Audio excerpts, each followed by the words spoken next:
Bismillahirrahmanirrahim. Assalamualaikum warahmatullahi wabarakatuh. Alhamdulillah wassalatu wassalamu ala Rasulillah wa ala alihi wa ala asyhadu an la ilaha illallah la syarikalah wa asyhadu anna Muhammadan abduhu wa rasuluh. Allahumma shalli wa sallim wa barik ala sayyidina nabiyina Muhammad wa ala alihi. Kita bersyukur pada Allah Subhanahu wa taala dipertemukan pada malam hari ini untuk kajian rutin kita setiap Kamis malam, kabar ya, kajian Al-Jabar. Dan pada malam hari ini, alhamdulillah telah bergabung dengan kita Ustadz Arif Ramdhani, LCMH. Beliau adalah Ketua IKADI, ya, Ikatan Jawa Barat. Dengan tema yang akan kita bicarakan adalah spirit berkorban dan kepedulian kepada sesama. Dan malam hari ini, sore ini, kalau di Saudi ya, jamaah haji sudah bergerak ke Arafah ya, dan sudah berada di Arafah mungkin. Haji adalah Arafah, dan kita dalam rangkaian pelaksanaan ibadah haji bagi saudara kita yang diberikan kesempatan Allah Subhanahu wa taala, dan kita yang tidak sedang menunaikan ibadah haji ini disunahkan untuk berkorban. Pada malam hari ini insya Allah topik yang akan dibahas adalah spirit berkorban dan kepedulian kepada. Untuk mengawali pertemuan pada malam hari ini, sebagaimana biasa kita akan mulai dengan mendengarkan beberapa lantunan ayat Al-Quran. Insya Allah akan dibacakan oleh Agus Pasaribu. Silakan Agus.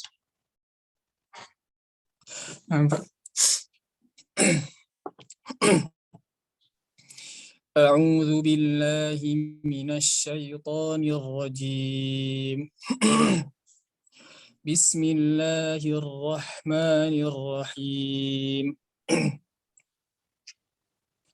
وإذ بوأنا لإبراهيم مكان البيت ألا تشرك بي شيئا وطهر بيتي للطائفين والقائمين والركع السجود وأذن في الناس بالحج يأتوك رجالا وعلى كل ضامر يأتين من كل فج عميق ليشهدوا منافع لهم ويذكروا اسم الله في أيام معلومات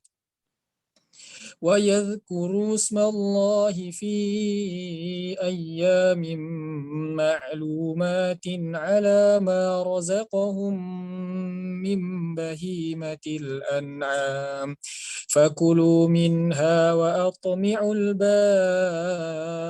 الفقير ثم ليقضوا تفثهم وليوفوا نذورهم وليطوفوا بالبيت العتيق ذلك ومن يعظم حرمات الله فهو خير له عند ربه وأحلت لكم الأنعام إلا ما يتلى عليكم فاجتنبوا الرجس من الأوثان واجتنبوا قول الزور صدق الله العظيم.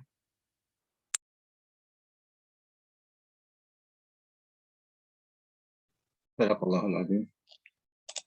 Pelajaran Agus Pasaribu yang telah membacakan Al-Quran tadi berkenaan dengan ibadah haji ya, panggilan Allah Subhanahu wa taala pada orang yang beriman ya, kaum muslimin muslimat dimanapun mereka berada di seluruh muka bumi ini, untuk yang mampu ya menunaikan ibadah haji.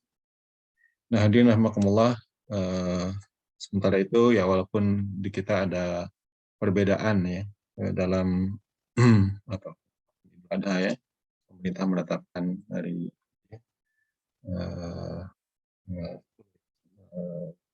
antara Muhammadiyah dan mungkin beberapa ormas hari Sabtu mereka di pelaksanaan yang apa sebetulnya juga mengikuti ya apa namanya isab ya Muhammadiyah sementara Kementerian Agama berdasarkan pada ru'yah. Masing-masing memiliki hujah sendiri. Jadi kita tidak perlu kita permasalahkan ya toleransi dan menghormati sesuai dengan keyakinan yang masing. Ya. Tapi Masjid Al Jabar insya Allah akan menyelenggarakan sholat id hari Ahad ya sesuai dengan ini pemerintah ya. Karena nanti akan ada pengumuman dari DKM ya. Dan juga kita sebagaimana yang sebelumnya menyelenggarakan apa namanya kurban ya, menerima titipan hewan kurban. Walaupun kita tidak memotong sendiri di dalam kampus, kita titipkan lagi kepada DKM yang ada di sekitar Masjid Al Jabar. Baik, hadirin rahimakumullah, telah bergabung dengan kita bersama kita Ustaz Arif Ramdhani. Saya akan menyampaikan satu materi yang berkenaan dengan spirit berkorban ini dan bagaimana kita membangun kepedulian kepada. Sambil menunggu teman-teman yang lain untuk bergabung, ini ada sekitar 20-an nih Ustaz ya, mudah-mudahan nanti bergabung yang lain. Waktu dan tempat kami persilakan pada Ustaz Arif. Jazakallah. Ustaz. Bismillahirrahmanirrahim. Assalamualaikum warahmatullahi wabarakatuh. Waalaikumsalam warahmatullahi wabarakatuh. Alhamdulillahi waffaqa man sya'a li ta'atih wa sadda man sya'a an ma'siyatih. Nahmaduhu subhanahu wa ta'ala wa nashkuruh wa natubu ilaihi wa nastaghfiruh. Wa ashhadu an la ilaha illallah wahdahu la syarika lah. Wa ashhadu anna Muhammadan abduhu wa rasuluh.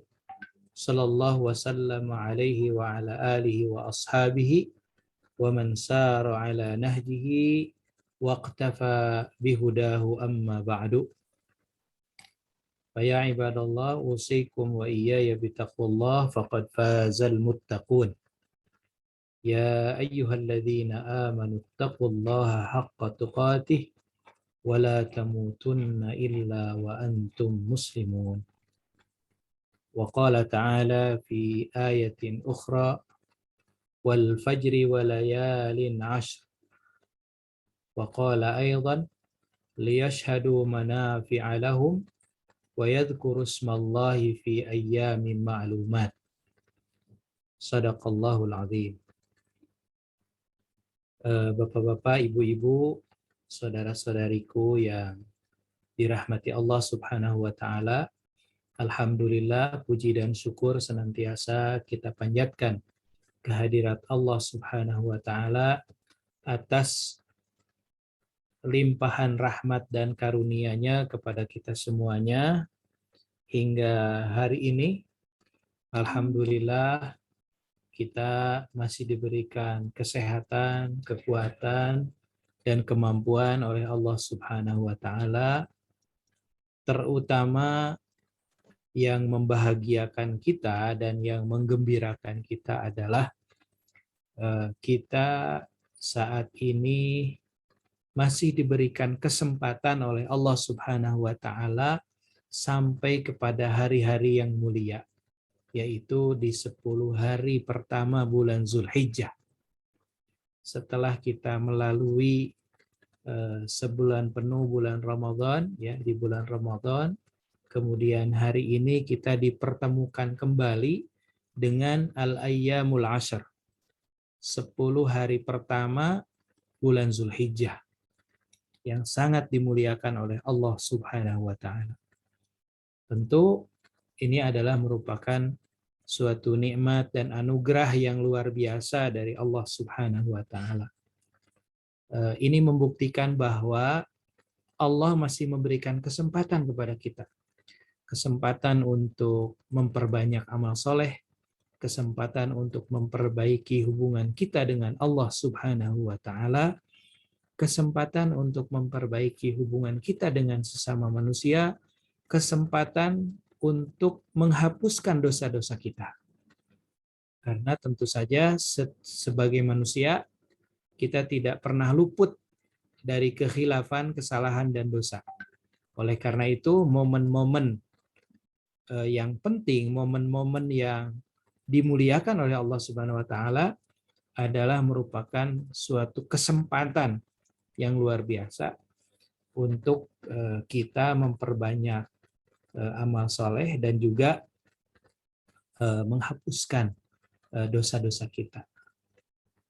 Bapak Ibu, saudara-saudariku yang dirahmati Allah, sebagaimana yang tadi saya sampaikan bahwa hari-hari ini kita berada di 10 hari pertama bulan Zulhijjah. Hari yang dimuliakan oleh Allah Subhanahu wa taala dan hari yang diistimewakan oleh Rasulullah sallallahu alaihi wasallam. Kemuliaan 10 hari pertama bulan Zulhijjah ini diabadikan oleh Allah Subhanahu wa taala di dalam Al-Qur'an, yaitu di dalam surat Al-Fajr ayat 1 dan ayat 2. Sebagaimana yang tadi saya bacakan ya. Dalam firman Allah, wal fajri walayalin ashr. Demi waktu fajar dan malam yang 10 ya. Berbicara tentang firman Allah di sini ya, ada kalimat dan malam yang 10. Sebagian ulama ada yang mengatakan bahwa yang dimaksud dengan malam yang 10 di sini adalah malam 10 hari terakhir bulan Ramadan ya, di mana ada malam Lailatul Qadar. Tetapi ya setelah saya coba telaah ya, saya coba baca ya berbagai referensi, itu ternyata yang dimaksud dengan walayalin ashr ya 10 malam-malam itu ya adalah 10 hari pertama bulan Zulhijjah. Dan itu adalah pendapat jumhur ulama, pendapat kebanyakan para ulama gitu ya. Dan pendapat yang cukup kuat gitu ya. Sebagaimana dikatakan oleh Ibnu Abbas ya di dalam kitab tafsir ya, Ibnu Abbas dan Ibnu Katsir itu mengatakan bahwa yang dimaksud dengan walayalin ashr di sini adalah ayyamul ashr, yaitu 10 hari pertama bulan Zulhijjah. Bapak Ibu hadirin dan hadirat sekalian, kemudian dalam ayat ini Allah Subhanahu wa taala mengawali dengan qasam ya, dengan sumpah, wal fajri walayalin ashr. Demi waktu fajar dan demi walayalin ashr, dan malam-malam ya yang 10. Nah, kalau kita kembali kepada pendapat para ahli tafsir ya dan pendapat para ulama, ketika Allah Subhanahu wa taala bersumpah dengan sesuatu ya, dengan makhluknya atau dengan waktu gitu ya, maka menunjukkan bahwa sesuatu itu sangat penting ya. Misalnya sebagaimana dikatakan oleh Imam Ibnu Taimiyah di dalam Majmu' Fatawa ya, beliau mengatakan innallaha yuqsimu bima yuqsimu bihi min makhluqatihi li'annaha ayatuhu wa makhluqatuhu. Jadi Allah Subhanahu wa taala itu bisa bersumpah dengan apa saja dari makhluk-makhluknya. Karena makhluk-makhluk Allah yang diciptakan oleh Allah itu adalah merupakan ayatuhu, tanda-tanda kebesaran Allah. Dan merupakan makhluk Allah, ciptaan Allah. Ya. Fahiya dalilun ala rububiyyatihi wa uluhiyatihi wa wahdaniyatihi wa ilmihi wa qudratihi wa masyiatihi wa rahmatihi wa hikmatihi wa azamatihi wa izzatihi. Jadi makhluk ini adalah merupakan bukti ya, merupakan dalil, penguat, bukti ya, tanda tentang rububiyah Allah ya, kemahakuasaan Allah ya dalam penciptaannya, wa uluhiyatihi, dan ketuhanan Allah, wa wahdaniyatihi, dan keesaan Allah ya, ilmunya, kekuasaannya, kehendaknya, rahmatnya, hikmahnya, keagungannya, ya, kemuliaannya. Ya, ini semua tercermin di dalam makhluknya, dalam karakteristik makhluknya. Gitu ya. Jadi Allah itu bisa bisa bersumpah dengan apa saja, ya, dari ciptaannya. Ya. Nah, di dalam ilmu tauhid, ya, dalam ilmu akidah, Allah bersumpah dengan apapun dari makhluknya yang diciptakan. Tetapi manusia itu dilarang, tidak boleh bersumpah kepada selain Allah. Ya, karena manusia ini makhluk, ya, ciptaan Allah. Kalau Allah itu Khalik, sang pencipta. Sehingga Allah dengan kehendak Allah Subhanahu wa taala itu bisa bersumpah dengan apapun dari makhluknya. Tapi manusia dalam agama kita, dalam akidah kita, ya, dalam tauhid kita, kita dilarang bersumpah dengan selain Allah, dengan makhluk Allah. Itu tidak boleh. Ya. Misalnya, katakanlah misalnya kita bersumpah demi waktu, misalnya, atau demi bulan, demi matahari, dan lain sebagainya. Itu tidak boleh. Ya. Bagi kita sebagai seorang Muslim dalam akidah kita tidak boleh. Kita hanya boleh bersumpah atas nama Allah, ya, kepada Allah Subhanahu wa taala, yaitu dengan kalimat wallahi, ya, demi Allah, ya, tallahi, dan lain sebagainya. Wallahi, wallahi. Biasanya kalau orang Arab itu sering kali, ya, lisannya mengatakan wallahi, katanya demi Allah, untuk menunjukkan kesungguhannya. Gitu. Walaupun kadang-kadang antara apa yang diucapkan dengan prakteknya beda, gitu ya. Wallahi, wallahi, demi Allah, gitu. Prakteknya tidak konsisten, gitu ya. Itu sebenarnya dalam akhlak seorang Muslim tidak boleh demikian, ya. Harusnya ketika sudah mengatakan wallahi, itu sudah menunjukkan kesungguhan dan harus konsisten, gitu, harus komitmen, gitu. Ya. Begitu juga misalnya dengan katakanlah janji, ya, atau ikrar, gitu, atau apapun, kalau sudah mengatakan demi Allah, ya, seorang pejabat kan biasanya diawali dengan sumpah demi Allah, gitu ya, saya bersumpah. Nah, itu sebenarnya bagi seorang Muslim ketika sudah mengatakan demi Allah, ya, maka yang dipegang adalah ajaran Allah, gitu, yang dipegang adalah nilai-nilai ilahiyah, gitu, bukan nilai-nilai yang lain, gitu ya. Akhlaknya juga adalah akhlaknya Rasulullah, gitu ya. Akhlak yang merupakan nilai-nilai dari Allah Subhanahu wa taala, gitu ya. Tidak boleh menyalahi sumpahnya. Nah, kembali kepada pembahasan tadi, ya, bahwa Allah itu ketika bersumpah dengan sesuatu dari makhluknya itu menunjukkan sesuatu itu penting, gitu ya. Maka kata Ibnu Taimiyah, ya, dalam kitab fatwanya, li'anna iqsamahu biha ta'dhimun lahu subhanahu wa ta'ala. Jadi sumpah Allah dengan sesuatu itu menunjukkan keagungan Allah. Kemudian kata beliau, ya, itu adalah merupakan menunjukkan, ya, bahwa sesuatu itu penting, gitu ya.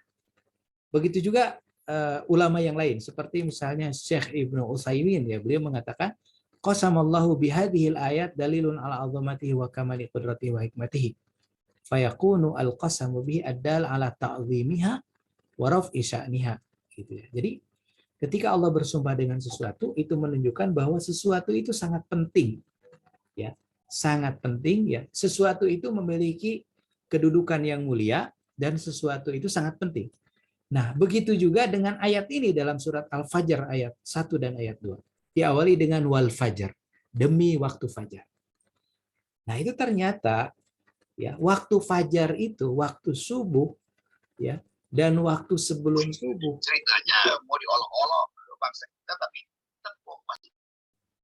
itu adalah waktu yang sangat penting sekali. Waktu yang di mana manusia itu dalam keadaan fresh, gitu ya, dalam keadaan segar, gitu ya, udaranya segar, kondisinya segar. Jadi kalau orang yang sehat itu biasanya ketika bangun tidur itu segar, gitu ya, kondisi tubuhnya segar. Apalagi kalau tidurnya sesuai dengan jam menurut kesehatan ya, minimal 8 jam gitu ya, tidak terlalu larut gitu, maka badan kita segar gitu.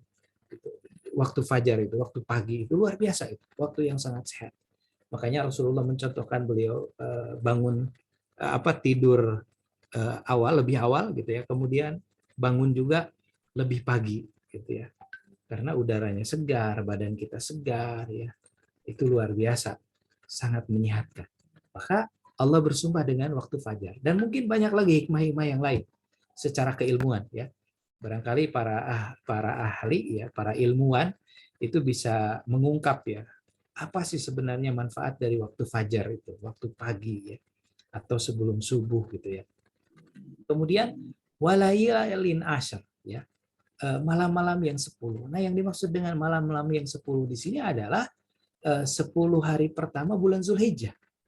Ya. Ini Allah bersumpah dengan 10 hari ini. Nah, kenapa Allah bersumpah dengan 10 hari ini? Ya. Kata Rasulullah SAW di dalam sebuah hadis, ya, beliau mengatakan, "Ma min ayyamin al-amalu salihu fiha ahabbu ilallahi min hadhil ayyam." Tidak ada hari-hari yang lebih dicintai oleh Allah untuk mengerjakan amal soleh selain hari-hari ini, ya, yaitu 10 hari pertama bulan Zulhijjah. Jadi kalau kita beramal soleh di 10 hari pertama bulan Zulhijjah ini adalah amal-amal yang paling dicintai oleh Allah Subhanahu Wa Taala. Ya, meskipun mungkin kita membiasakan diri beramal soleh di hari-hari yang lain, tapi khusus di 10 hari pertama bulan Zulhijjah ini, amal soleh kita itu lebih dicintai oleh Allah Subhanahu Wa Taala, lebih dekat kepada Allah Subhanahu Wa Taala dibandingkan hari-hari yang lain. Inilah momentum yang sangat luar biasa, sangat istimewa. Nah, kemudian para sahabat bertanya kepada Rasulullah, qalu ya Rasulullah, wahai Rasulullah, katanya, walal jihad fi sabilillah. Bagaimana kalau dibandingkan dengan jihad? Kita tahu ya, jihad ini adalah satu ibadah yang sangat mulia gitu ya, jihad itu, dan berat gitu ya, tidak mudah ya. Jihad dalam pengertian peperangan gitu ya, jihad dalam pengertian menghadapi musuh gitu ya, itu tidak mudah ya.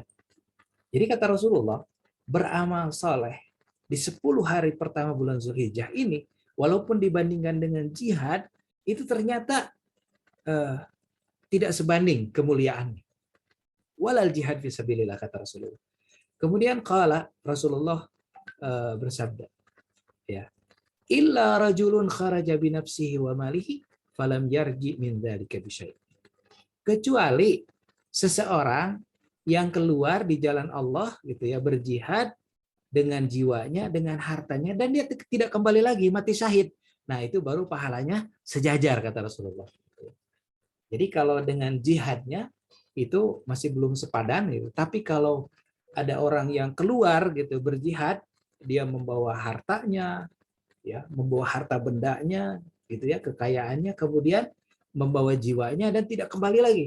Hartanya habis ya, digunakan untuk berjihad, kemudian nyawanya juga ya dikorbankan gitu ya, sehingga dia mati syahid. Nah, baru dengan orang yang seperti ini gitu ya, pahalanya, kemuliaannya itu sepadan, kata Rasulullah SAW. Wah, luar biasa.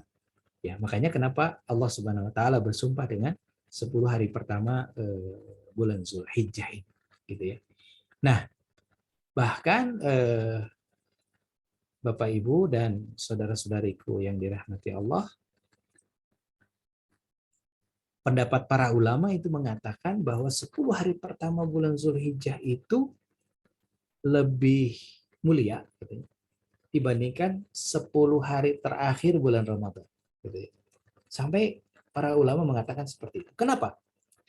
Karena gitu ya, kalau 10 hari terakhir bulan Ramadan, ya, puncaknya kemuliaannya itu ada di malam Lailatul Qadar. Gitu ya. Malam Lailatul Qadarnya, gitu ya, puncak kemuliaan. Sedangkan 10 hari pertama bulan Zulhijjah itu hari-harinya gitu ya, statusnya sama gitu ya, Jadi mau hari pertama, kedua, sampai hari ke-10 itu statusnya sama. Gitu ya. Kemuliaannya. Gitu ya. Jadi sama-sama memiliki kemuliaan. Gitu ya. Bahkan ada seorang ulama ya dalam kitab Fathul Bari itu mengatakan kenapa 10 hari pertama bulan Zulhijjah ini sangat mulia.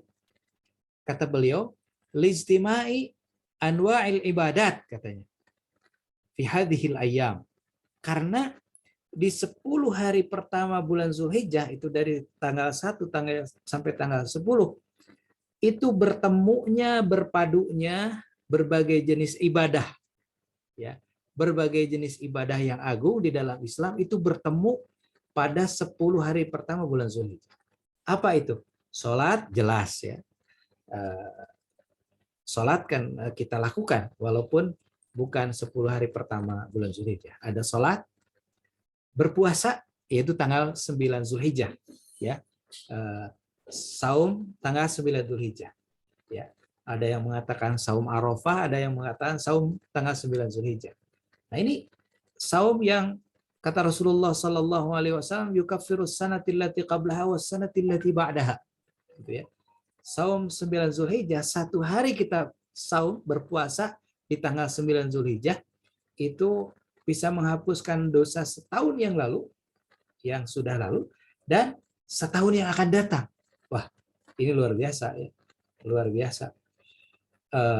Nah, ada saum, kemudian zikir ya. Sebenarnya kita disunahkan di 10 hari pertama bulan Zulhijjah ini kita memperbanyak takbir. Jadi bukan hanya di hari raya Idul Adha-nya, tapi di hari-hari 10 pertama bulan Zulhijjah ini kita disunahkan memperbanyak takbir. Allahu Akbar, Allahu Akbar, Allahu Akbar. La ilaha illallah, wallahu akbar. Itu kita disunahkan. Ya.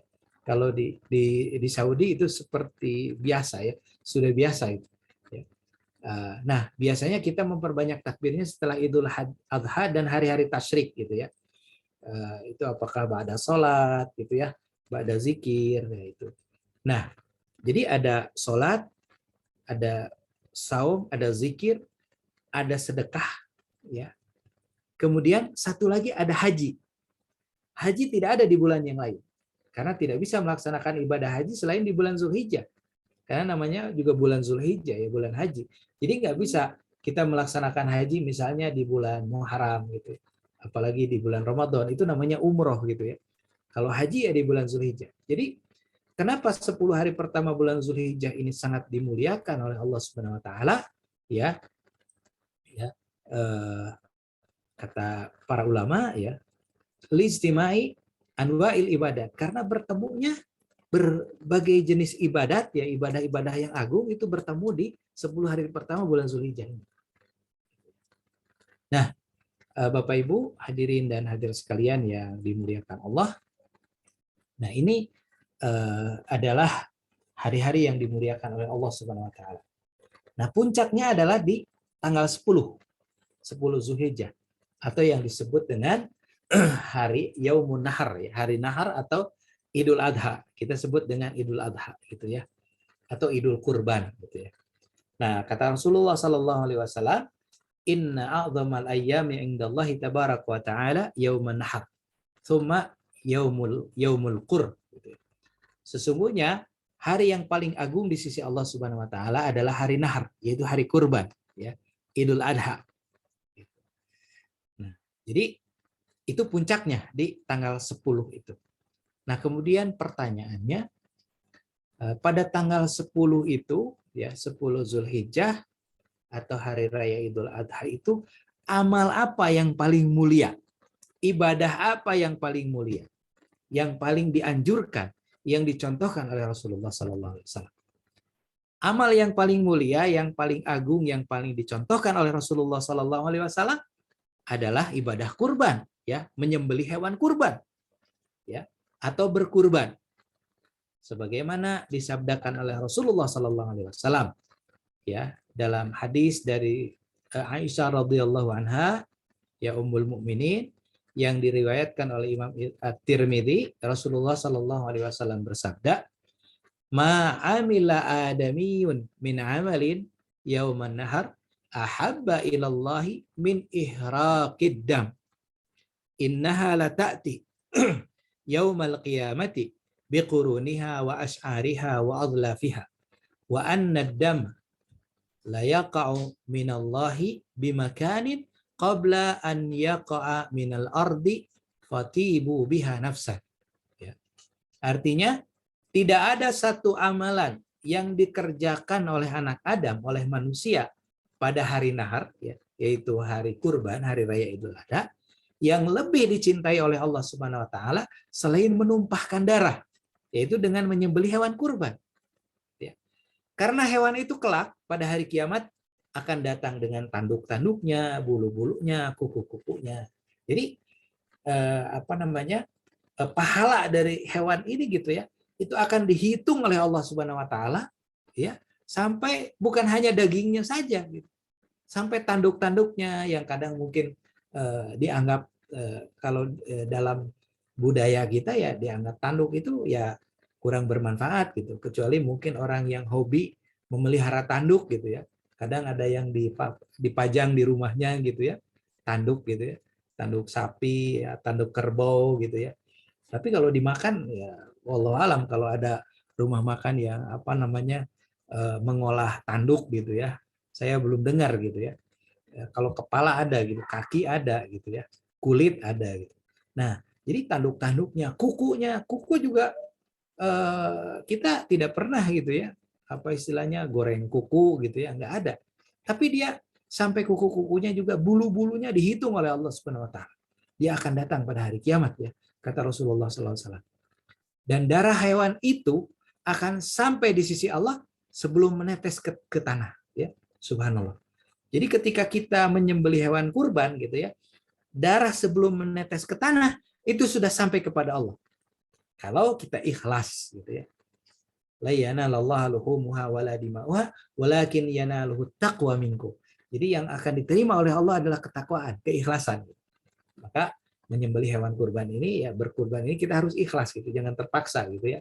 Gitu. Betul-betul ikhlas gitu ya. Namanya juga berkorban ya, mengikhlaskan apa yang kita korbankan. Nah, Bapak Ibu hadirin dan hadirat sekalian, jadi sekali lagi bahwa amal yang paling mulia, yang paling dicintai oleh Allah Subhanahu wa taala pada hari raya nahar, hari raya kurban ini ya menyembelih hewan kurban gitu ya. Karena ibadah kurban ini adalah suatu ibadah yang mempunyai kedudukan yang tinggi dalam Islam. Ya. Para ulama mengkategorikan sebagai salah satu ibadah yang paling agung. Karena ibadah kurban merepresentasikan ketundukan, keikhlasan, serta pengorbanan seorang hamba kepada Allah Subhanahu wa taala. Ya. Bagaimana kisahnya Nabi Ibrahim alaihissalam. Ya, beliau mengorbankan anaknya yang sudah menginjak dewasa ya, anak yang ditunggu-tunggu. Jadi ini adalah merupakan simbol dari ketundukan dan kepatuhan serta keikhlasan gitu ya, serta totalitas kita kepada Allah Subhanahu wa taala, totalitas ketaatan kita kepada Allah Subhanahu wa taala. Ya. Ia dengan ikhlas mengeluarkan sebagian hartanya untuk membeli hewan kurban ya. Kemudian menyembelihnya sambil bertakbir mengagungkan Allah Subhanahu wa taala. Lalu kemudian kita bagikan ya daging itu, bersedekah kepada orang-orang yang tidak mampu atau sebagai hadiah kepada tetangga kita, kerabat kita. Jadi daging kurban itu ya tidak hanya dibagikan kepada orang-orang yang tidak mampu gitu. Kepada orang yang mampu pun boleh, tetangga kita boleh gitu ya. Jadi kalau kepada orang yang tidak mampu itu sedekah, kalau kepada orang yang mampu namanya hadiah, memberikan hadiah. Untuk apa?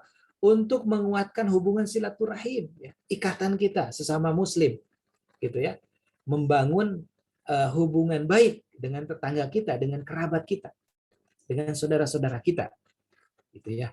Ya ini aspek sosialnya. Nah ini ibadah kurban ini luar biasa, gitu ya. Oleh karena itu Allah Subhanahu wa taala menyebut sholat dan menyembelih hewan kurban itu sebagai ibadah yang menjadi pembeda antara hak dan batil, antara iman dan kekufuran, serta antara tauhid dan kemusyrikan. Sebagaimana yang difirmankan oleh Allah di dalam surat Al-An'am ayat 162, 163. Qul inna salati wa nusuki wa mahyaya wa mamati lillahi rabbil alamin la syarikalah wa bidzalika umirtu wa ana awwalul muslimin. Katakanlah sungguhnya salatku, ibadahku, hidupku dan matiku hanyalah untuk Allah. Ya. Jadi salati wa nusuki, ya, salatku, ibadahku, ya. Nah, nusuk di sini, ya, ibadah di sini adalah yang dimaksud kata para ulama adalah ibadah kurban. Nusuk di sini, gitu ya. Wa nusuki, hidupku dan matiku, ya. La syarikalah, tidak menyekutukan Allah, ya. Wa bidzalika umirtu, dan demikian itulah yang diperintahkan kepadaku. Wa ana awwalul muslimin, dan aku adalah orang yang pertama-tama menyerahkan diri, ya, kepada Allah Subhanahu wa taala. Bapak Ibu hadirin dan hadirat sekalian yang dimuliakan Allah, ada satu pertanyaan. Ini menarik ya pertanyaannya. Apakah ibadah kurban di hari raya Idul Adha itu bisa diganti dengan amal yang lain? Ya, misalnya gitu. Misalnya ada seseorang misalnya yang punya pendapat begitu ya. Saya daripada uangnya dipakai membeli hewan kurban, saya sedekahkan saja kepada anak-anak yatim misalnya di hari raya kurban itu.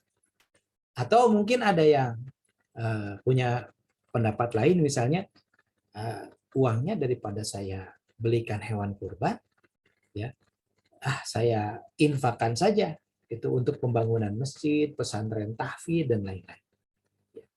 Apakah bisa digantikan dengan amal-amal itu? Gitu ya. Nah, atau misalnya diganti dengan uang gitu ya. Seperti misalnya zakat fitrah. Zakat fitrah kan bisa beras atau bisa diganti dengan uang gitu ya. Itu dibolehkan. Bil qimah namanya, dengan nilai uang. Nah, kalau hewan kurban apakah boleh? Misalnya harga sapi 23 juta. 23 juta ini saya nggak beli hewan sapi gitu ya, nggak beli sapi, tapi saya sedekahkan saja untuk bangun masjid, untuk bangun pesantren, atau memberikan kepada anak yatim. Atau misalnya harga domba, kambing gitu ya, domba gitu ya, 3,5 juta, 4 juta, 5 juta, saya sedekahkan saja kepada fakir miskin. Apakah bisa digantikan dengan amal itu? Ya. Nah, Bapak Ibu hadirin dan hadirat sekalian, jawabannya adalah bahwa penjelasan Rasulullah SAW di dalam hadis tadi yang saya bacakan ya, dalam hadis Imam At-Tirmidzi ya. Di dalam hadis ini dikatakan bahwa amal yang paling dicintai oleh Allah Subhanahu wa taala pada hari nahar, hari raya kurban adalah ya ihraqud dam, mengalirkan darah dengan cara menyembelih hewan kurban. Jadi amal menyembelih hewan kurban di hari raya Idul Adha itu, di hari raya kurban itu tidak bisa digantikan dengan amal yang lain, karena itulah amal yang paling dicintai oleh Allah, ya, ahabbu ilallah gitu ya. Amal yang paling dicintai oleh Allah pada hari itu adalah menyembelih hewan kurban, tidak bisa digantikan dengan yang lain. Sekalipun bersedekah itu baik, bagus gitu. Kemudian berinfak untuk membangun masjid, membangun pesantren itu bagus, ya. Bersedekah kepada fakir miskin itu bagus sekali ya, amal yang mulia. Tapi menyembelih hewan kurban di hari raya Idul Adha itu tidak bisa diganti dengan. Ya tentu lebih mulia lagi, lebih baik lagi kalau ya menyembelih hewan kurban ya juga bersedekah. Wah, itu mah luar biasa gitu ya. Itu mah plus-plus lah begitu ya. Sangat dermawan begitu ya. Cuma kalau digantikan ya, uangnya kemudian disedekahkan, nah itu tidak bisa tergantikan. Karena secara tekstual ya Rasulullah itu secara gamblang gitu ya menegaskan bahwa amal yang paling dicintai oleh Allah adalah ihraqud dam, mengalirkan darah, yaitu dengan cara menyembelih hewan kurban. Tadi seperti yang saya sampaikan bahwa ibadah kurban ini ya adalah merupakan ibadah ya yang memiliki dimensi sosial ya. Ibadah yang di satu sisi adalah merupakan ibadah spiritual ya, ibadah yang ada dimensi hablum minallahnya, ketaatan kepada Allah, tapi juga ada dimensi hablum minannasnya gitu ya, yang tidak bisa digantikan dengan yang lain.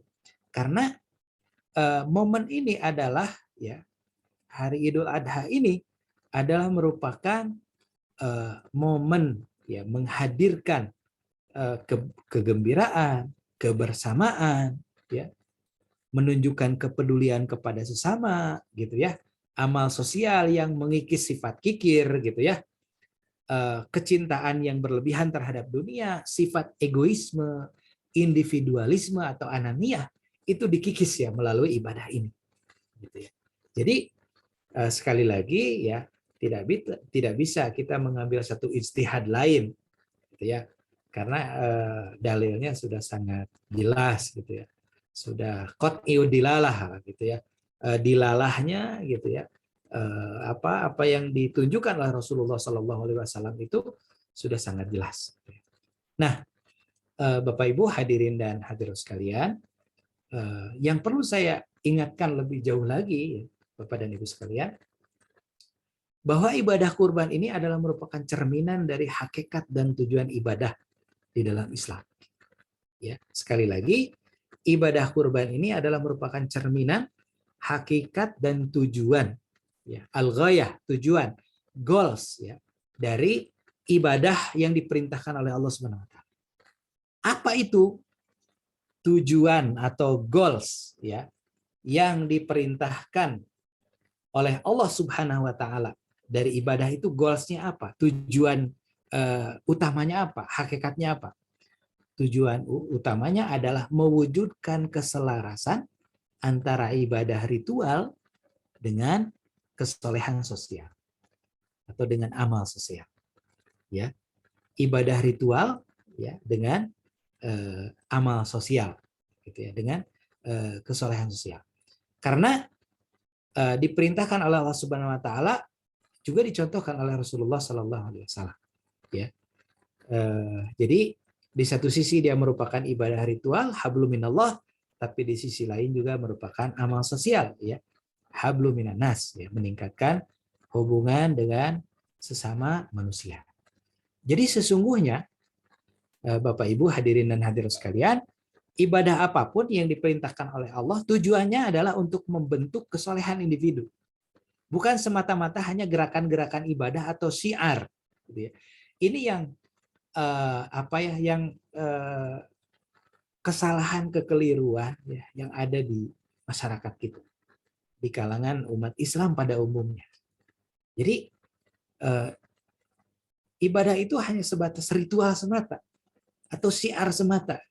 Kadang-kadang mengejar zikir yang banyak, itu sekian ratus dan sebagainya, supaya mendapatkan keutamaan. Sementara hubungan sosial ya, terabaikan.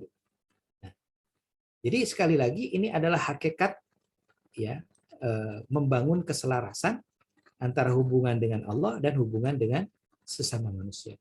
Inilah hakikat ibadah yang sering dilupakan ya, dan kurang dipahami secara utuh. Jadi kalau ada orang rajin beribadah secara ritual, sementara amal sosialnya buruk, maka sejatinya orang itu tidak memahami substansi ajaran agama Islam secara utuh, gitu ya. Ya.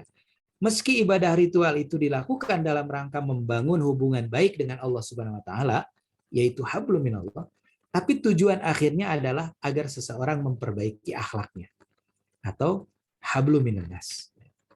Inilah yang ditegaskan oleh Allah Subhanahu wa taala di dalam surat Al-Baqarah ayat 208.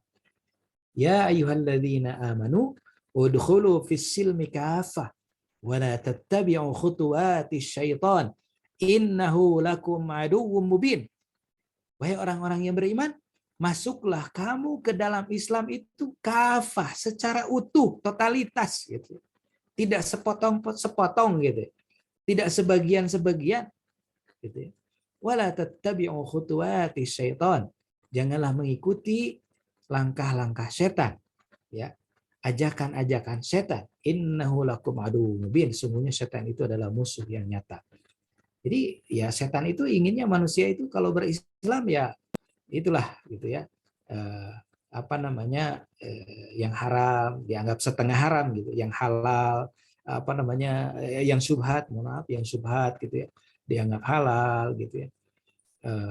Apa yang mestinya itu adalah merupakan inti dari ajaran Islam itu dianggap sepele gitu ya. Apalagi sekarang begitu maraknya Islamofobia gitu ya, kebencian terhadap Islam, kebencian terhadap nilai-nilai Islam, kebencian terhadap simbol-simbol Islam ya, ini luar biasa gitu ya.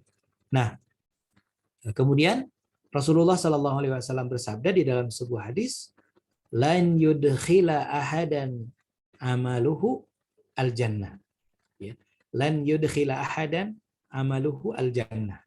Qalu wala anta ya Rasulullah? Qala wala ana illa an yataghammadani Allahu bifadlin wa rahmah fasaddidu wa qaribu.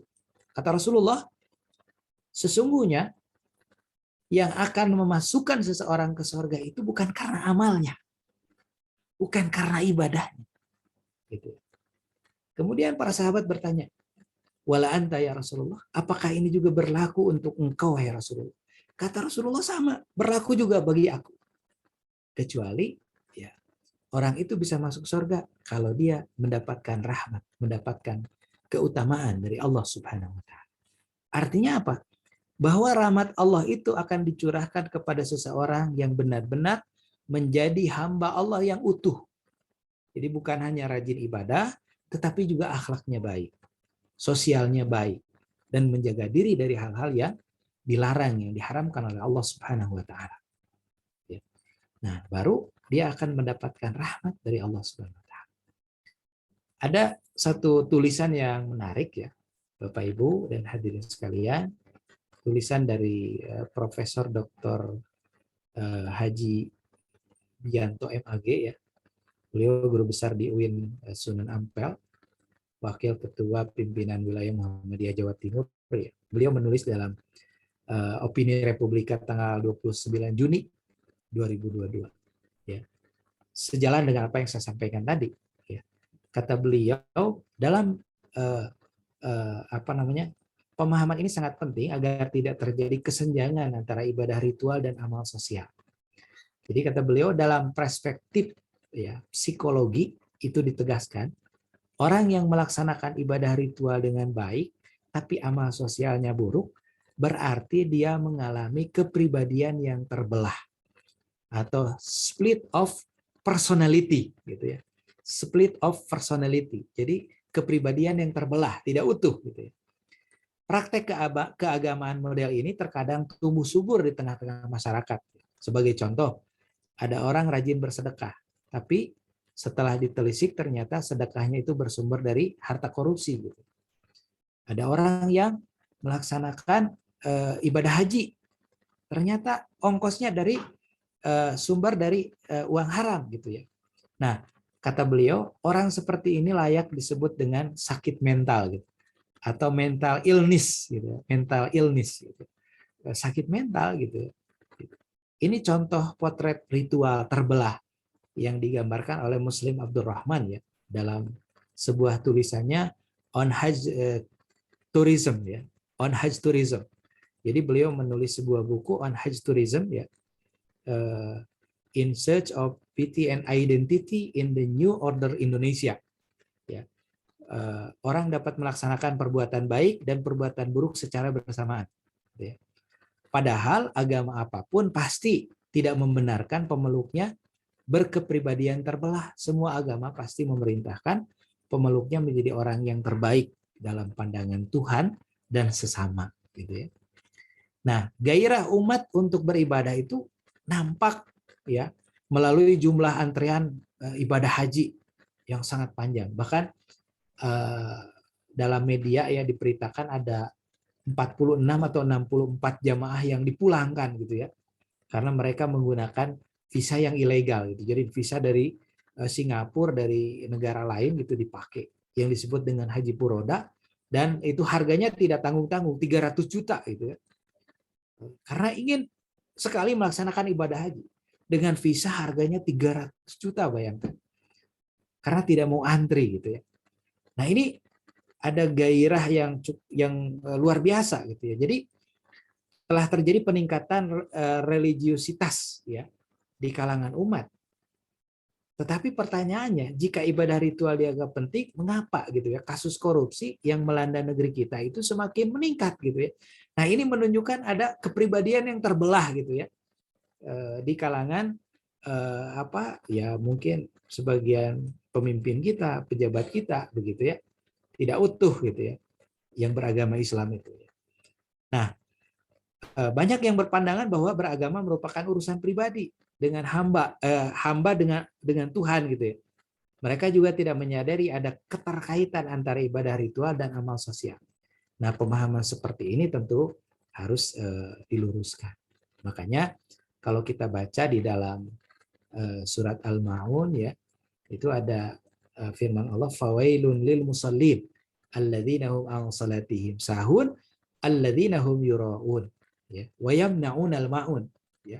Pertama bicara tentang konteksnya adalah ibadah ritual, yaitu salat gitu ya. Salat yang tidak khusyuk, salat yang tidak ikhlas gitu.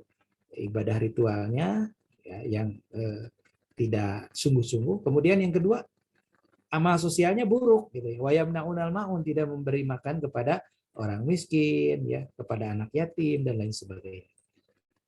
Bapak Ibu hadirin dan hadirat sekalian, inilah yang ingin saya sampaikan ya, bahwa ibadah kurban itu adalah menggambarkan ibadah ritual dengan amal sosial. Jadi keselarasan antara ibadah ritual dengan amal sosial, dan ini adalah merupakan hakikat atau tujuan goals dari ibadah kita yang diperintahkan oleh Allah Subhanahu wa taala. Mudah-mudahan kita termasuk orang-orang yang betul-betul berislam secara kafah, secara utuh. Wallahu a'lam bishawab, saya kira itu saja yang bisa saya sampaikan pada kesempatan ini. Mudah-mudahan ada manfaatnya untuk kita semuanya, dan mudah-mudahan kita semua termasuk hamba-hamba Allah yang diringankan oleh Allah Subhanahu wa taala untuk melaksanakan ibadah ya, baik ibadah kepada Allah, hablum minallah, dan juga amal sosial kita dengan sesama manusia, hablum minnas. Wallahu a'lam bishawab. Mohon maaf apabila ada hal-hal yang kurang berkenan. Wassalamualaikum warahmatullahi wabarakatuh. Waalaikumsalam warahmatullahi wabarakatuh. Jazakallah khairan Ustaz Arif Ramdhani yang telah menyampaikan kepada kita tentang pentingnya kita Idul Adha kurban ya, melakukan kurban pada Dzulhijjah atau pada Tasyrik ya. Tadi secara komprehensif ya Ustaz Arif menyampaikan tentang pentingnya atau mulianya 10 hari pertama dari bulan Dzulhijjah ini ya. Karena di situ bertemunya berbagai macam ibadah ya. Dari yang memang biasa kita lakukan, sholat, kemudian ada puasa atau saum di Dzulhijjah, ada zikir dan juga takbir yang disunahkan untuk dibaca secara rutin ya pada 10 hari bulan Dzulhijjah, bukan hanya di 3 hari tasyrik ya. Kemudian bersedekah dan pergi haji dan juga untuk berkorban. Jadi ini luar biasa bertemunya begitu bervariasi ya ibadah-ibadah di bulan Dzulhijjah ini atau di 10 hari pertama di bulan. Dan karena itu juga bulan Dzulhijjah ini termasuk atau salah satu dari bulan haram ya yang tidak diperkenalkan untuk perang. Kemudian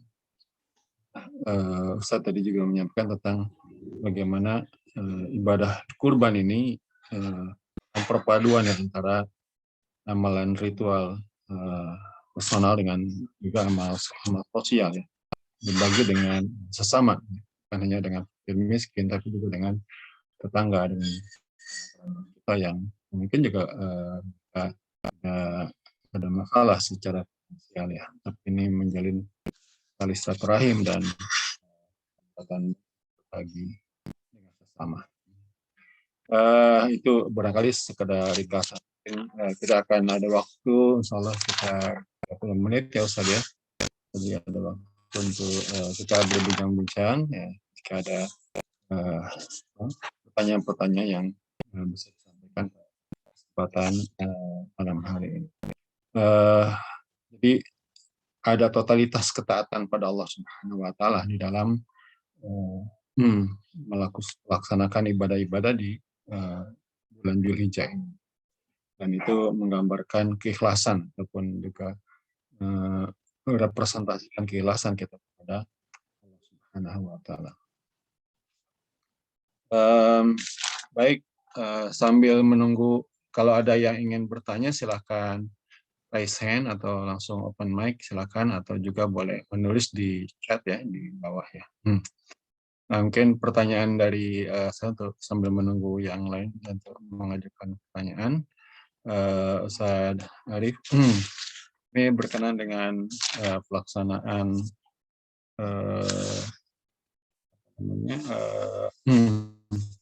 sholat Idul Adha ya, dan juga kurban ya. Kebetulan juga di di kita ya, saya kira sudah sama-sama memaklumi ya tentang adanya perbedaan ini, dan mana-mana silahkan untuk melaksanakannya gitu ya. Tapi yang penting adalah bagaimana kita berusaha untuk menunaikan yang kewajiban kita pada Allah Subhanahu wa Ta'ala sesuai dengan apa yang dituntunkan oleh Rasulullah Sallallahu Alaihi Wasallam. Ini berkenaan dengan pelaksanaan kurban saja. Dulu itu mungkin sebelum kan jemaah haji itu kan jutaan ya kalau sebelum pandemi itu ya, mungkin 2-3 juta lebih ya. Kalau sekarang mungkin lebih kurang 1 juta ya. Masih ada sisa-sisa pandemi. Ini kan daging kurbannya itu mungkin kalau zaman dulu belum dikelola dengan baik ya, sehingga mungkin belum tertangani dengan baik, tapi sekarang mungkin sudah mulai ada yang dikalengkan gitu kan. Nah ini teknologi ya, masuknya teknologi ini mungkin akan memberikan menyebarkan kebaikan-kebaikan lebih pada daerah, nanti bisa dikirimkan ke berbagai daerah. Kemudian ke berbagai belahan penjuru dunia mungkin, termasuk yang di Afrika yang pertama banyak musibah kelaparan di sana. Juga mungkin dalam hal pelaksanaan kurban ini juga kita melalui lembaga-lembaga zakat atau lembaga-lembaga charity ya, kita bisa mengirimkan bentuknya uang aja begitu Ustaz ya. Ini bagaimana?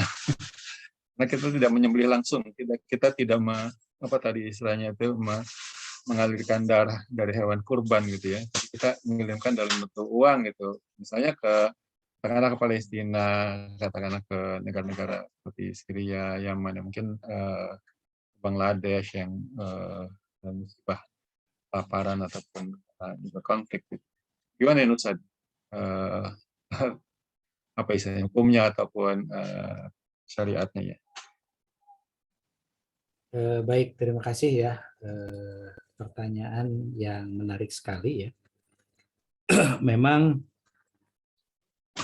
ibadah itu ya ini terutama ibadah kurban ya, di mana ibadah kurban ini kita menyembelih hewan kurban ya, yang secara pemerataannya itu memang ya kita akui tidak merata gitu ya. Ada beberapa daerah, beberapa wilayah, bahkan mungkin kalau skala internasional, skala dunia ya, bisa jadi beberapa negara itu minim gitu ya hewan kurban gitu ya. Nah, kalau berbicara tentang sudah bicaranya tentang tentang teknis gitu ya, bukan teknis ya, artinya setelah melakukan ibadah sesuai dengan yang diperintahkan oleh Allah Subhanahu wa taala, kemudian ada kondisi-kondisi di mana kondisi itu memerlukan ijtihad ya dari para ulama. memerlukan pertimbangan-pertimbangan maslahat dan madarat. Ya. Maka kemudian para ulama berijtihad. Ya. Para ulama berijtihad. Sebab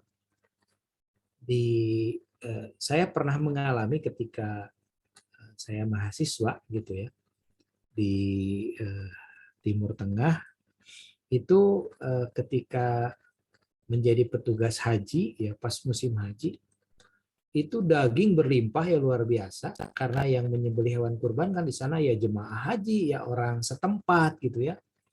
Itu di tempat-tempat penyembelihan itu wah Masya Allah luar biasa.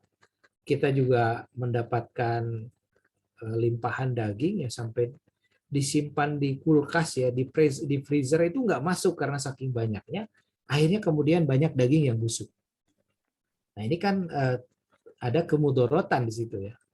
Ya ada kemudorotan sehingga maka kemudian para ulama berijtihad ya untuk menjaga supaya tidak terjadi kemudorotan itu maka bagi negara-negara tertentu ya atau dalam kondisi-kondisi tertentu boleh daging kurban itu dikirim ya ke negara lain ya dan tentu kalau mengirim daging ya yang segar gitu ya tanpa dikemas dengan teknologi ya tentu juga akan mudorot artinya akan mubadir gitu ya daging misalnya dikirim ke negara lain atau ke daerah lain dalam beberapa hari ya tanpa dilakukan pengemasan atau apapun begitu ya sehingga kemudian dagingnya malah busuk gitu ya.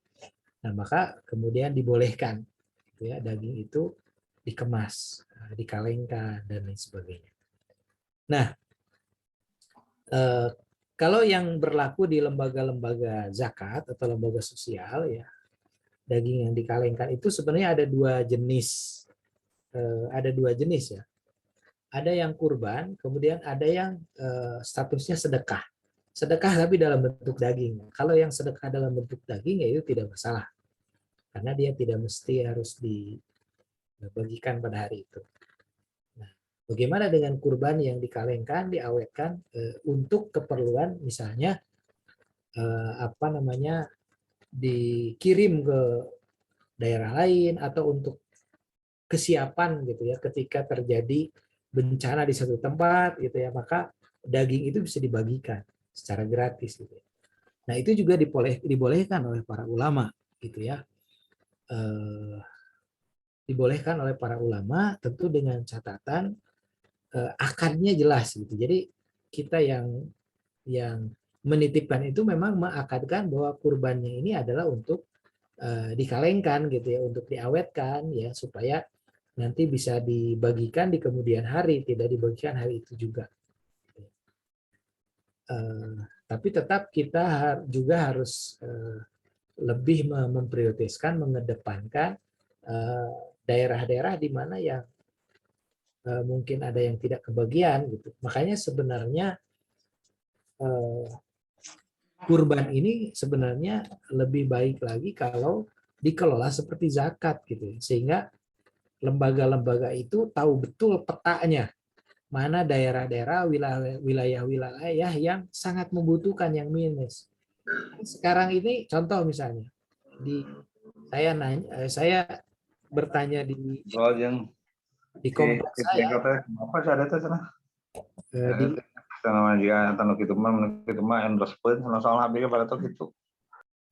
misalnya di daerah saya di lingkungan saya tanya sekarang sudah ada berapa hewan kurban. Ternyata ada 14 sapi gitu. Padahal ya di kompleks saya penduduknya juga hanya 8 RT gitu ya. Gitu. Nah, itu sementara mungkin di sebelah gitu ya. Itu hanya sedikit gitu. Ya. Banyak yang seperti itu. Ada satu komplek yang berlimpah gitu, ada satu masjid yang berlimpah, tapi ada masjid yang hanya beberapa kambing, ada yang tidak menyembelih sama sekali mungkin gitu. Nah, begitu juga orang yang minta daging juga sama gitu. Kadang-kadang dia minta ke sini ya. Kadang dagingnya berlebih kemudian sebagian dijual gitu ya. Nah, ini memang harus perlu pengelolaan yang baik gitu ya supaya ada pemerataan gitu ya, semua kebagian dan lain sebagainya gitu. Itu barangkali nah kemudian mengenai bagaimana kalau kita mentransfer uangnya. Ya sebenarnya segala sesuatu kan innamal a'malu binniyat ya. Segala sesuatu itu sangat tergantung kepada niat. Ketika niat kita untuk ya mentransfer uang itu memang niatnya untuk kurban yang disatukan dengan yang lain. Kalau satu sapi untuk 7 orang gitu ya, boleh 7 orang gitu ya. Atau misalnya kambing kita niatkan berkurban di mana, tidak apa-apa gitu ya. Misalnya saya orang Bandung, saya aslinya saya misalnya orang Ciamis ya. Ciamis itu kan kalau dari Bandung sekitar 3 jam gitu, di kampung gitu ya. Tapi saya mau berkurbannya di kampung gitu, saya transfer ke kampung gitu ya untuk berkurban di sana, tidak masalah gitu. Tapi ada sebagian ulama yang memang sebaiknya di lingkungan sendiri ya, ada yang mengatakan seperti itu. Tapi tidak mutlak gitu ya, tidak mesti gitu. Ya, apalagi kalau lintas negara gitu. Ya, ada yang punya pendapat seperti itu. Tapi juga ada yang membolehkan. Begitu. Ya, kalau Ustaz ya. Baik, silakan saya ingin undang nih ada senior saya nih, Kang Wahyudin Munawir. Wahyudin, Assalamualaikum. Waalaikumsalam. Mana kabarnya? Alhamdulillah, damang. Bisa Arif damang. Alhamdulillah. Geningan poek dekat tingali. Poek ketinggalan itu. Mohon di mobil menuju rancangan Sudah di lama mobil ini punten. dengan Punten, guru mohon. saya ini Ustaz Wahyudin. Udah lama ketemu ini. Iya Kang Ade punten, Kang Ade punten. Silakan Kang Wahyudin kalau ada komen atau tambahan. Jazakallah diingatkanlah tentang keutamaan Idul Adha ini yang memang sangat mengingatkan untuk selalu berkurban, berdekatan dengan Allah Subhanahu wa taala. Itu saja barangkali. Ya. Ini ke Majalengka mana nih? Pulang kampung. Insya Allah nanti Sabtu. Ya. Sabtu insya Allah. Mudah-mudahan sehat-sehat Baik. semuanya. Masya Allah ini udah berapa belas tahun ya ketemu. Iya Kang. Mohon sadari Ada mohon Kang. Kang. Ya, baik. Silakan yang lain. Mungkin ini Ustadz Hadi Sutrisno nih dari Lukmanul Hakim. Mungkin ada yang mau disampaikan, didiskusikan pada Ustadz Arif. Kang Hadi, open mic.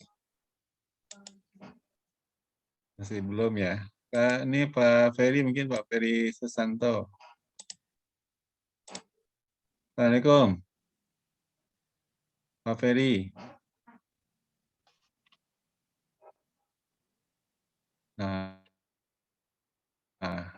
Belum kedengaran suaranya nih.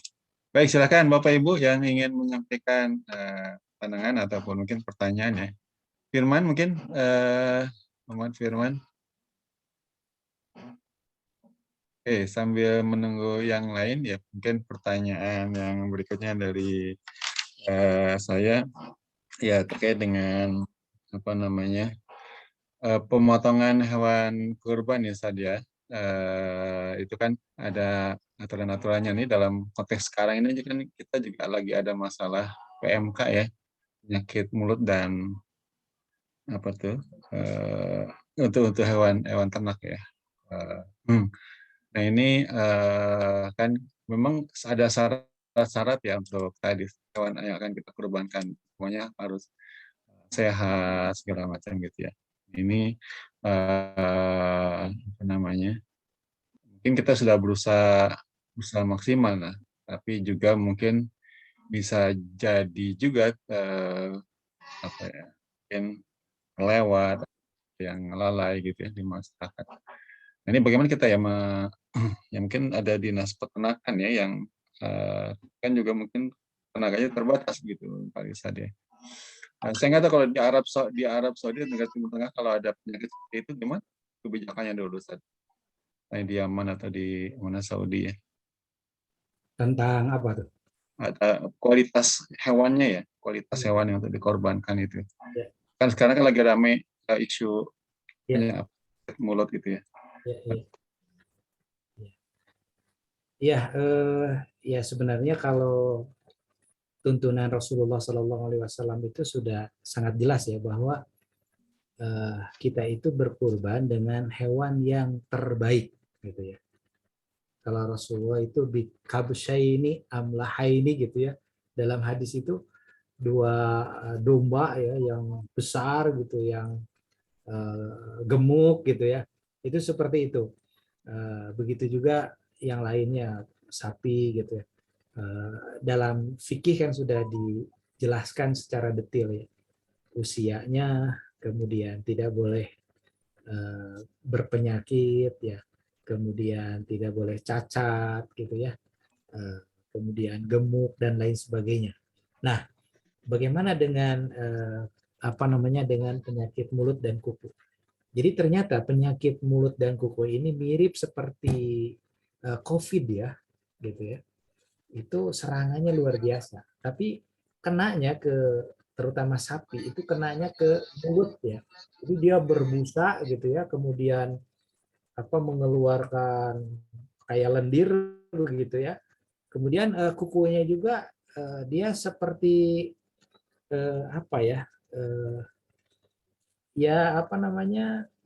seperti terkikis gitu ya. Gitu.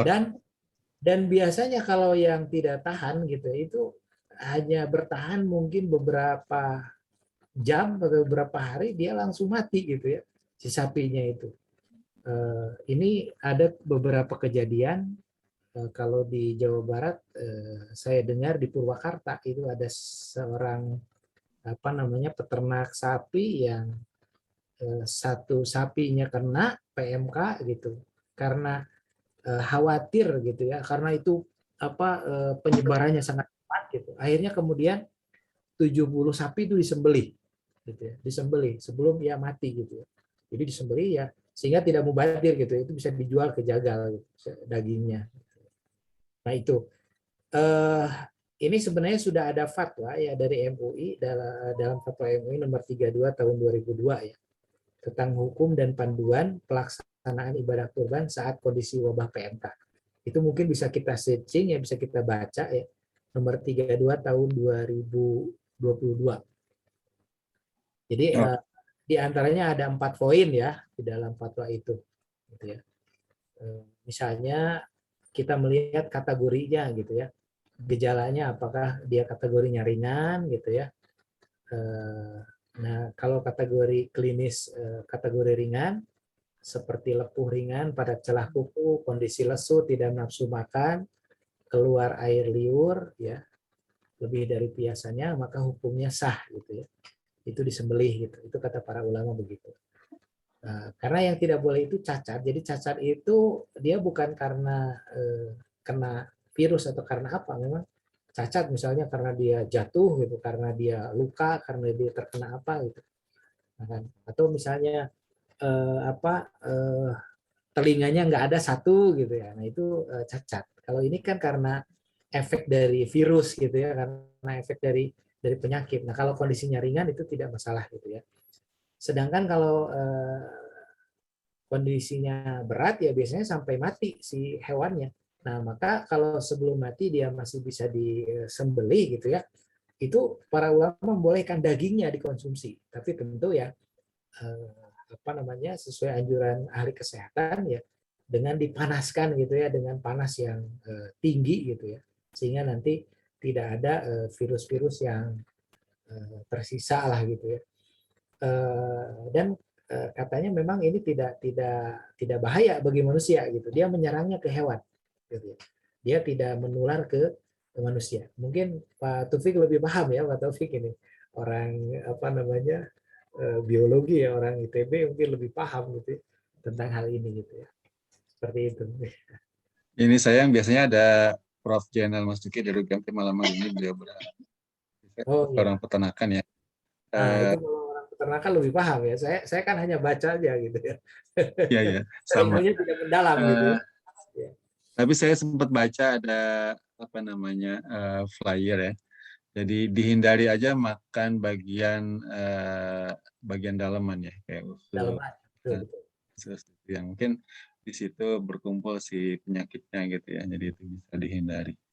Kelaran saat ini ada pertanyaan di chat ini lupa memotong kuku ya. Hmm. Nah ini walaupun kalau nggak salah juga ada yang berpandangan itu apa hewannya atau orangnya yang mau berkorban. Kita juga ada diskusi tentang itu ya. Ini bertanya lupa motong kuku kumis Kalau gitu. hewan jarang memotong kuku hewan ya. Kalau Ya, bulu ya gitu, bulu hewan gitu. eh, Tapi kalau kukunya jarang. biasanya Kalau bulu lupa rambut ya, ya. pertama begini, memang eh, yang namanya nahyun gitu, yang namanya larangan gitu kan, ada nahyun lit tahrim, ada nahyun lil karohah gitu ya.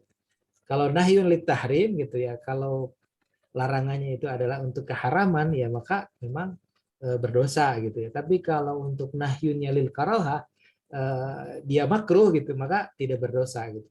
Apalagi lupa gitu. Jadi memang ya kalau kita biasa kuku itu tidak panjang itu memang nggak enak gitu. Jadi ketika sudah panjang sedikit nggak enak gitu. Betul ya. Saya secara pribadi merasakan gitu. Kuku panjang sedikit, aduh ini nggak enak gitu ya. Gitu. Tapi gimana gitu ya, ini sunahnya memang tidak dipotong gitu ya. Kalau rambut sih masih mungkin masih bisa bertahan gitu ya.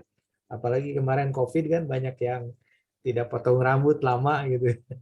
Kalau kuku memang beda gitu ya karena dia biasa dipakai makan gitu, dipakai bersih-bersih begitu ya. Gitu. Jadi kalau lupa tidak apa-apa gitu ya. Dan ini nahyunnya nahlun lil karohah gitu ya. Karena makruh saja bukan litahrim gitu. Wallahu a'lam bishawab. Itu filosofinya gimana Ustaz? Apa kalau nggak salah ya saya pernah baca itu Ya. agar apa namanya menunjukkan bahwa ya apa namanya seperti orang yang kalau haji itu kan juga Ya. Ihram, menempuh perjalanan yang ihram ya. Memakai pakaian ihram ya. kalau ihram ya. Nggak, Ya. ini juga dalam kaitannya dengan kita dilarang apa Ya. namanya, dianjurkan tidak memotong kuku segala macam itu artinya apa ya? Kalau saya pernah baca itu ya seorang musafir yang Ya. mungkin lelah Ya, jadi kalau sedang berhaji kan ketika memakai pakaian ihram kan itu sangat dilarang, tidak boleh ya. Memotong kuku, memotong rambut itu nggak boleh. Nah, baru ketika tahallul gitu ya kan baru dipotong rambut gitu ya. Kuku juga dipotong gitu ya. Nah, barangkali salah satu hikmahnya seperti itu sehingga kita juga merasakan gitu ya. Kita bisa mentafakuri gitu ya. Bagaimana saudara-saudara kita yang melaksanakan ibadah haji gitu ya. Seperti itu. Tapi terlepas apakah kita bisa memahami hikmah atau tidak gitu ya, apa yang disunahkan oleh Rasul ini kita ikuti gitu ya. Memang sih sebenarnya secara kalau kita bicara logika gitu ya, apa sih hubungannya kuku kita gitu dengan kurban gitu ya? Kan sebenarnya secara logika tidak ada hubungan langsung gitu ya. Tapi mungkin di balik itu ada hikmahnya, wallahu alam. Mungkin para ulama kita sudah bisa menemukan hikmahnya begitu ya. Hanya seperti itu karena ini adalah merupakan amrun ya, perintah dari Allah, contoh dari Rasulullah ya sehingga kita mentaati apa yang diperintahkan. Baik itu kita mengetahui hikmahnya ataupun tidak gitu ya. Seperti itu. Baik ya, kelaran saat ya. Baik Bapak Ibu sekalian, rahimakumullah, ini waktu kita masih ada sekitar 5 menit. Kalau ada yang masih ingin menyampaikan pertanyaan baik tertulis ataupun langsung gitu ya, masih ada Ustaz Arif di sini, ya silakan bisa langsung open mic. Pak Hadi atau Pak Ferry, Mas Sudarman, ini teman saya di ITB nih, alumni.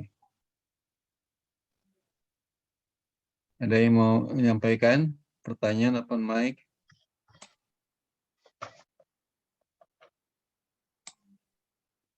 Baik, kalau tidak ada, saya kira alhamdulillah kita cukupkan karena memang waktu juga sudah menjelang jam 9 pertemuan kita pada malam hari ini. Mungkin sebelum kita tutup nanti Ustaz Arif ya ada closing remark ya untuk pesan buat kita semuanya. Atau Ustaz? Baik, terima kasih. Mungkin barangkali bisa kita sebutkan kesimpulannya dari apa yang saya sampaikan. Yang pertama, Allah Subhanahu wa taala itu sudah memberikan momen-momen penting ya, momen-momen yang agung, yang mulia, yang spesial yang harus kita manfaatkan ya momen-momen itu. Ya. Ada Ramadan, ada 10 hari Ramadan. Nah, ini juga 10 hari pertama bulan Zulhijjah. Ini adalah momen yang sangat agung. Ya. Yang itu diistimewakan, yang diberikan oleh Allah, dihadiahkan oleh Allah bagi kita kaum muslimin. Yang kedua, bahwa melaksanakan ibadah itu ada momen-momen tertentu di mana ibadah itu sangat spesial, ya, tidak bisa digantikan dengan ibadah yang lain. Salah satunya adalah ibadah kurban di Hari Raya Idul Adha. Itu adalah merupakan ibadah yang sangat spesial, tidak bisa digantikan dengan yang lain. Gitu ya.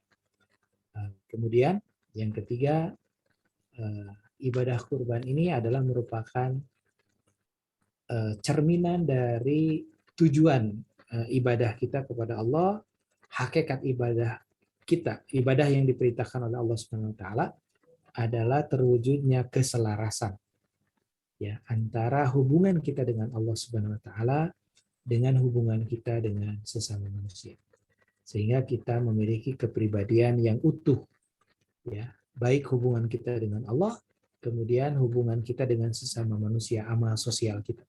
Jadi ada ibadah ritual dan kemudian ada amal sosial. Ya. Mudah-mudahan kita semua termasuk orang-orang yang dimudahkan oleh Allah Subhanahu wa taala menjadi hamba-hambanya yang betul-betul melaksanakan Islam secara kafah dalam kehidupan kita. Wallahu a'lam bishawab. Heran Ustaz. Jadi hadirin rahimakumullah, tadi Ustaz menyampaikan satu rangkuman ya yang komprehensif ya dari apa yang disampaikan pada malam hari ini, bahwa Allah telah memberikan kepada kita peluang dengan waktu-waktu yang agung, yang spesial untuk kita manfaatkan sebaik-baiknya untuk beribadah ya pada waktu yang tertentu ini, di bulan Zulhijjah ini. Dan berkurban nanti itu adalah cerminan dari bagaimana Allah Subhanahu wa taala mengingat kita untuk mengintegrasikan antara hablum minallah dengan nas ya. Dan firnas anfa'hum linnas, untuk kita memberikan lebih manfaat pada sesama. Terima kasih jazakallahu khairan katsira pada Ustaz Dr. Ramdhani dan Bapak Ibu sekalian telah hadir di sini, Kang Wahyudin, Kang Hadi, Pak Gali ya, Pak Sugeng, Bu Alfi, Bu Nur, Pak Dedi, Pak Irmawan, Pak Sudarman, Pak Agus Salim dari Tasik, Pak Susanto, Pak Ferry Susanto ya, Pak Ramya dan semuanya ya, Bu Ani, Bu Ai ya. Mudah-mudahan kita bertemu lagi pada pekan depan, insya Allah. Yang akan bicara nanti Ustaz Heron Muhammad, pekan depan insya Allah, Ustaz Arif ya, dari IKJ Pusat akan bicara pada pekan hari Kamis yang akan datang. Terima kasih, kita akhiri dengan doa kafaratul majlis bersama. Alhamdulillahirabbil alamin, subhanakallahumma bihamdik, asyhadu an la ilaha illa anta, astaghfiruka wa atubu ilaik. Assalamualaikum warahmatullahi wabarakatuh. Waalaikumsalam warahmatullahi wabarakatuh. Warahmatullahi wabarakatuh. Oh,